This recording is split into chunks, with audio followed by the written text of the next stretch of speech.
Hey guys, this is Sophia and it feels really weird sitting in front of my camera right now because I have not sat in front of my camera all of 2020. So this is technically the first video I am filming for 2020. Now you might be seeing this after I've already uploaded some other sit-down videos, so for you it might not mean anything, but for me this is kind of a big moment for me, so I'm just gonna take it in. But today, as you can tell from the title, I am going to be sharing 7 tips with you on how you can get out and go to the gym in the morning with a 9-to-5 job. Anything I talk about, I will also link in the description box down below. There's definitely going to be some products and brands that I'm going to be mentioning. This video is not sponsored by those brands, but it's definitely stuff that I think will help you. So without further ado, let's just get started. The first tip is go in the morning. Now, for me, I've actually played around with both going to the gym in the morning and going in the nighttime.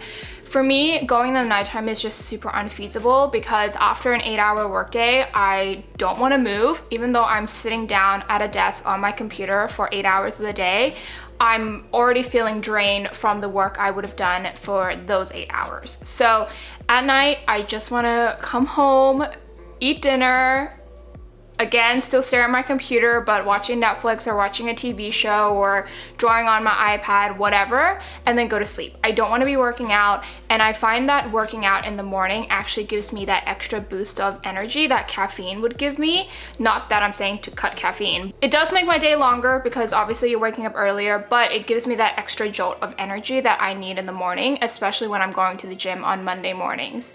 So I really do recommend going to the gym in the morning. My second tip is to get the same amount of sleep as you would even if you weren't going to the gym. So what I mean by this tip is, for me, for example, I have to get 8 to 9 hours of sleep every night. That is without question. If I get less than that, I feel groggy in the morning, I feel unmotivated, I don't even want to go to work. But if I get the 8 to 9 hours of sleep, even though I'm waking up earlier in the morning to get to the gym, I'm still very much awake because I still got the same amount of sleep as I normally would even when I'm not going to the gym. So for you, if you are maybe on average and you can survive getting, 7 hours of sleep every night, make sure you are planning accordingly. So that might mean that you are sleeping a little bit earlier the night before you are going to the gym just to make up those hours. So for me, on the days I'm not going to the gym, I might go to bed at 10 and then wake up at 7 to get to work. But the days that I'm going to the gym, I'm going to bed at 9 to get to the gym at 6. The third tip is to have a good alarm ringtone. I hate, and I don't use that word lightly, I hate the alarm ringtones that come with iPhones. It pisses me off in the morning. It doesn't make me want to wake up. It just makes me want to throw my phone across the room. So what I've done, and I've done this for years now, this isn't even, something I just started doing to go to the gym. I've been making my favorite songs that I can listen to on repeat and not get sick of and not get annoyed at. I've been making those songs into my alarm ringtone. So that just means that every morning when my alarm goes off, I'm waking up to music, I'm waking up to a good beat, and I get excited to hear the song in the morning, and it doesn't stress me out. It makes getting up in the morning way easier and way nicer for me. The fourth tip is to buy good gym gear. In the past, when I went to the gym, I kind of bought, I wouldn't say cheap because it's still good quality. I had, Nike and Adidas gym leggings and, cheaper, so to speak, sports bras. And I feel like because I had sport clothes that didn't excite me to wear them, I kind of dragged my feet in the morning when I put those clothes on.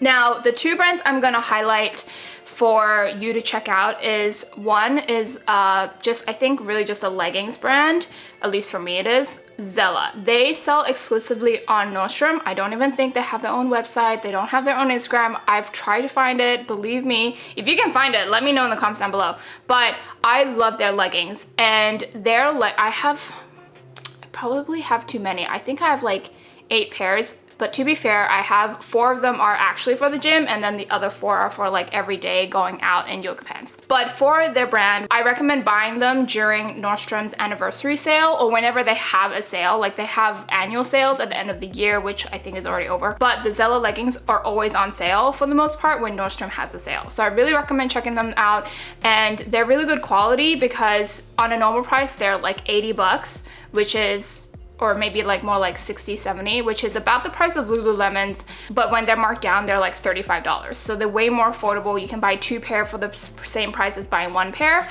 And by the way, for this tip, I say buy nice gym gear, don't break the bank. The other brand I'm gonna highlight is an overall athleisure company, and that is Girlfriend Collective. And when I was saying, you know, in the past I would kind of drag my feet putting on my gym wear and, you know, sports bra, ever since I discovered and owned Girlfriend Collective clothes, I've just gotten super excited wearing them in the morning. A good example is this sports bra.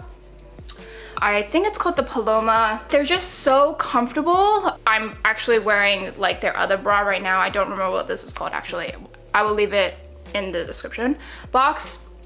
But, you know, having good quality workout clothes that you feel comfortable in, that makes you feel good, makes going to the gym a way nicer experience because you feel good, you know you look good, and so by the time you get there, you can just kind of enjoy the experience of working out, which I know that sounds counterintuitive, but I swear it works. My 5th tip is to have your gym gear ready for you in the morning. For me, when I take off my gym gear, I don't put it away. Unless I have to wash it, then that counts as putting it away.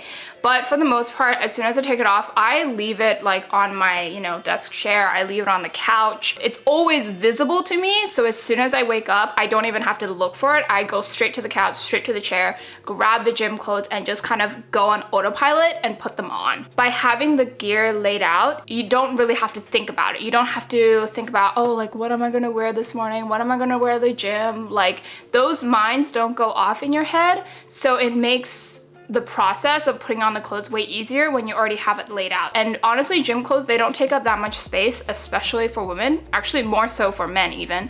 So why not just have it out all the time? That can also be like a kind of pressure that makes you go to the gym because you're always seeing it, it's always visible. The 6th tip is to plan accordingly. What I mean by plan accordingly is to have a timeline in your head. For me, so I have to get to work by 9.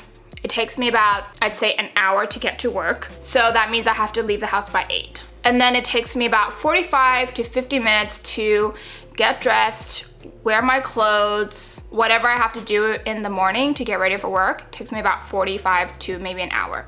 So that means I have to, on a normal day, wake up by 7. If my workout is 30 minutes, that would mean that I have to wake up at 6:30.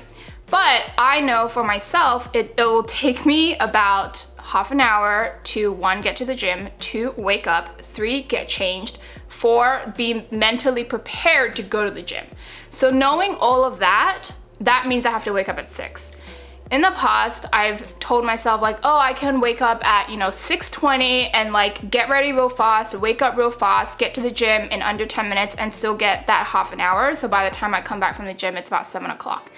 That never worked. That screwed me up so much. I ended up rushing to get ready for work. I forgot to do things. So in general, plan accordingly, play around with your schedule, know what works best for you, and just make sure you give yourself enough time to do what you need to do to get to the gym and to get to work in the morning. The last tip is, I'm like kind of hesitant to share this because I don't think it's recommended by health professionals, so you don't have to do this if you absolutely don't feel comfortable doing it.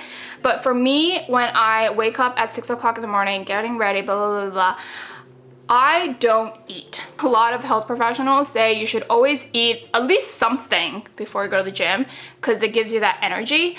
But for me, what I found is that as soon as I eat anything, no matter how much I'm eating, I just get drowsy and I get unmotivated. I get the feeling of just wanting to sit there and not do anything. I don't want to be working out. I don't want to be sweating. I don't want to be moving.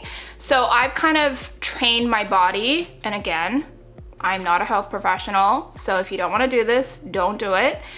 But I've trained my body to wake up in the morning, get to the gym, not having eaten anything in my stomach, and I have a great workout. However, I will say it's not like as soon as I wake up in the morning, I'm not putting anything in my mouth. In the morning, especially on a Monday, as soon as I wake up, the first thing I do, I make myself a cup of coffee and I drink about 2 sips and then I go straight to the gym because I need that coffee to help wake me up, but I don't finish the coffee. So, you know, in my stomach, it's not filled with coffee, but I still have substance in there where it gives me that extra little bit of energy without tying me down. Again, I'm not a health professional and I know health professionals typically frown on that because at the gym you are exerting energy and you want to have energy for you to exert, aka food.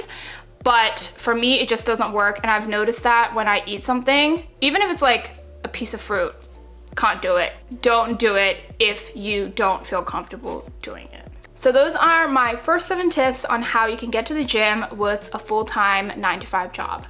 I hope you found this helpful. If you are interested in any of the things I mentioned, which I think in this video I only mentioned 2 brands, Zella and Girlfriend Collective, I will leave the links of my favorite products from each of the brands in the description box. Again, this video is not sponsored, and I will see you next time for another video.